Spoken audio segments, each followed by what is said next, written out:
Yo, what is going on YouTube? I am Germ here. As you guys can see up on the screen today, I want to talk a little bit about Progenity Incorporated, or Prog stock. This is ticker symbol PROG. And again, Prog as it's more commonly known on social medias, Reddit, YouTube, Twitter, all of that good stuff, where this stock gained a lot of its popularity. It is kind of one of these social media darling, short squeeze, small market cap, highly speculative, high risk, high reward plays, whatever you want to call it. Um, Things have not been good for Progenity lately, to put it simply. And today was no exception. If anything, today, was maybe the exception in a very, very bad way. We were down 10.65% on this stock today. And just when, a lot of people thought things couldn't get much worse or couldn't get any worse, things went from very, very bad to worse. We are now down 32.89% year to date on this one. And again, a lot of people are just wondering what the heck's going on, wondering if this thing is dead, if it's time to sell out, if it's ever going to bounce back, anything like that. So we'll be kind of going over the state of Progenity at this time, what is going on with both the company and the stock price, and what maybe the future has in store for it. Again, obviously no financial advice in this video, not recommending you to buy or sell any stocks, just kind of giving my thoughts and opinions on Progenity overall, and what I think, or at least what it looks like from my opinion, as far as like an investment or whatever. But yeah, so definitely drop a like if you guys do enjoy this video. I would appreciate that a ton. Subscribe, stay up to date on all my latest content. Consider checking out the first link in the description below for the Patreon we have going on this channel. Every single dollar of that Patreon goes to the YouTube portfolio that we track weekly on this channel, trying to grow a small account to a much, much larger account over time and documenting the whole process.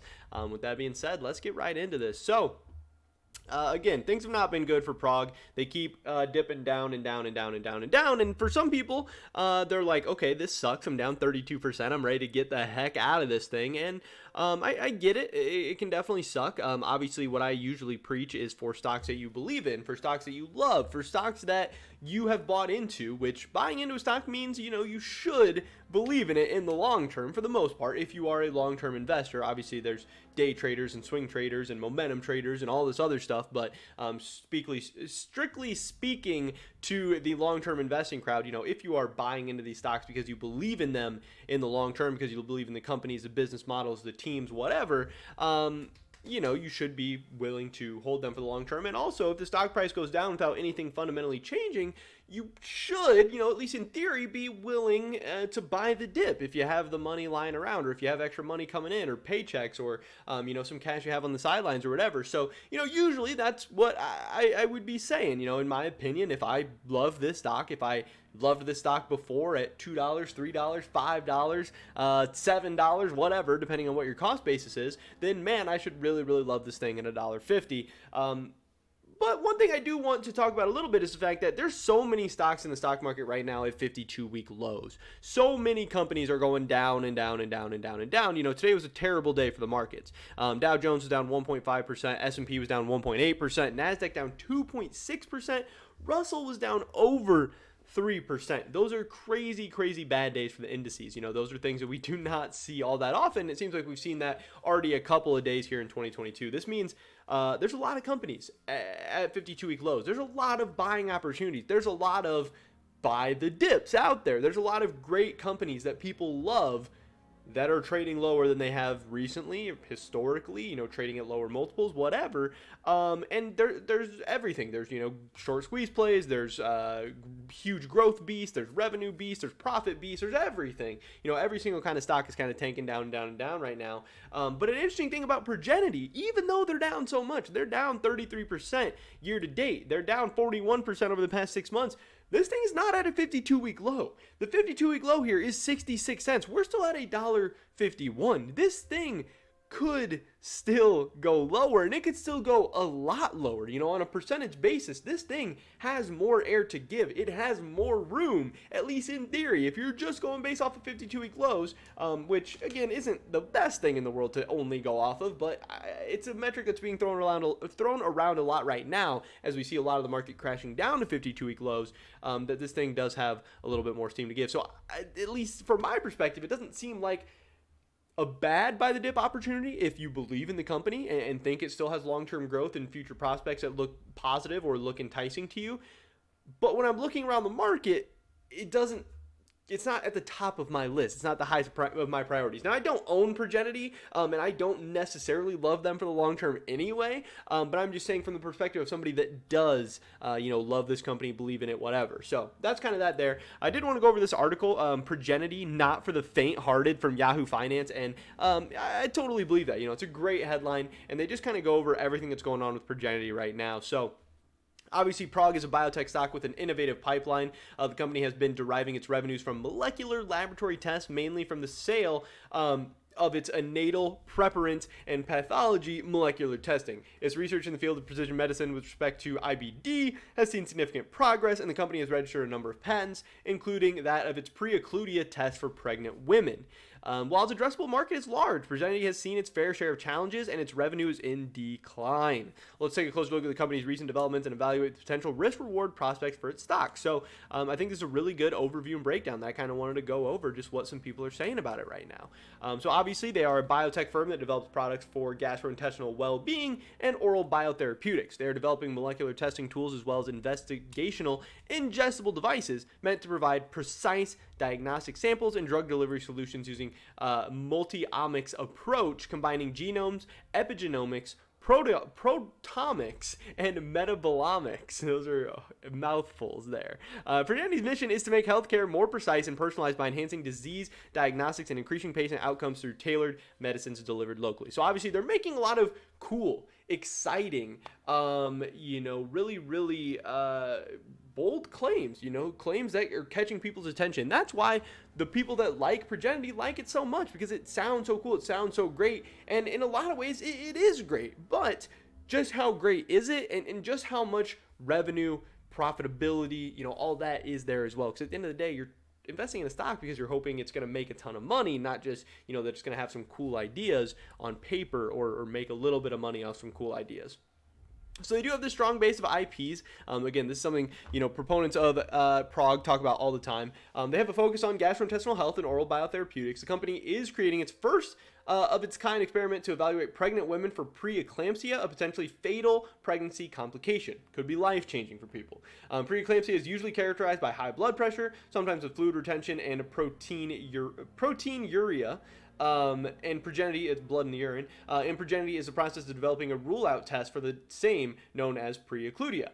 This test is what investors are hoping will return the company to growth. So, obviously, this is what a lot of people are banking on.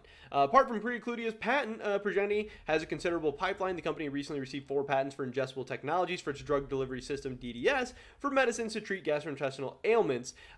These include patents for ingestible device for therapeutic agent delivered to the GI tract, its treatment of gastrointestinal inflammatory disorders with a Janus kinase inhibitor, its treatment of a gastrointestinal condition with a SMAD7 inhibitor, and a JAK inhibitor that is used to treat GI inflammatory diseases.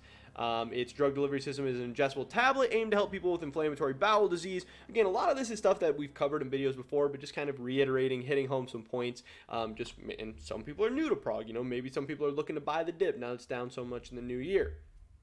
They do have their novel drug delivery system. Again, just kind of hinted on that above a little bit. They also have single molecule detection technology. Progenity recently announced a new patent linked to its in-development single molecule detection platform. The company said that the platform would cover crucial methods for calculating target molecules, eliminating the requirement for sequencing. Additionally, Progenity has built a compelling patent portfolio to support its single molecule detection platform, including 6 patent families protecting various features of the company's molecular counting platform, as well as a separate family aimed at detecting nucleosomal positioning patterns, which can be useful for defining cell-free DNA tissue of origin. So again, a lot of different cool, interesting stuff going on. These patents are part of the company's patent portfolio, or the corporate portfolio, which includes 96 patent families with 180 published patents and more than 220 patent applications pending. Moreover, Progenity is aggressively seeking partners to develop these valuable assets further as it transitions away from commercial diagnostics. So again, that sounds great. A whole lot of different stuff at their disposal. And again, people are really, really excited, especially heading into 2022, about all those pending patent applications. I see those all, especially the big ones, the important ones, the ones that, have a chance to drive a lot of growth, revenue, sales, profit, all that stuff, as really, really massive catalysts. And, if we start getting some good news, we could go on a run of like weeks or even months straight of having a ton of good news for Progenity. And that could be really, really exciting, not only for, the company, but also for shareholders, for investors, for that stock price. Yes, good news with biotech stocks generally is going to see an uptick in price, and that's absolutely possible. But, there's also people who say, maybe Progenity spreading themselves a little too thin. Maybe they have way too much going on. Maybe they're losing money in a whole bunch of different directions. And I know there's a lot of people that would definitely like to see Progenity kind of thin up a little bit and have a little bit of focus and do a lot of things right and a lot of things perfect and a lot of things well, rather than doing 220 things, okay. At the end of the day, they do talk about the fact that Progenity has seen a sharp reduction in stock price over the past year. The company had its IPO in June of 2020 for $15. Again, we are currently at $1.51. Crazy. The journey has been downhill since then for the company, to the extent that the stock price has fallen below $1. Currently, the company is trading at an enterprise value to revenue multiple of 382 and a price to sales of 0.96, which appear cheap, and by standard metrics are cheap. However, given the declining trend in revenues, there's currently a lot of pressure on the company's ability to produce a profit. Currently, its main hope to return to revenue growth is to commercialize Precludia. The management is optimistic about Precludia and expects it to cater to an annual market of $3 billion. However, the company's trailing 12-month revenues of around $75 million are nearly half of what it had been achieving in 2019, and the company's main areas of research are still far away from producing any sort of cash flows. Thus, it is a highly risky investment at current levels. And again, that's kind of what I believe for Prog stock as well, at least to an extent.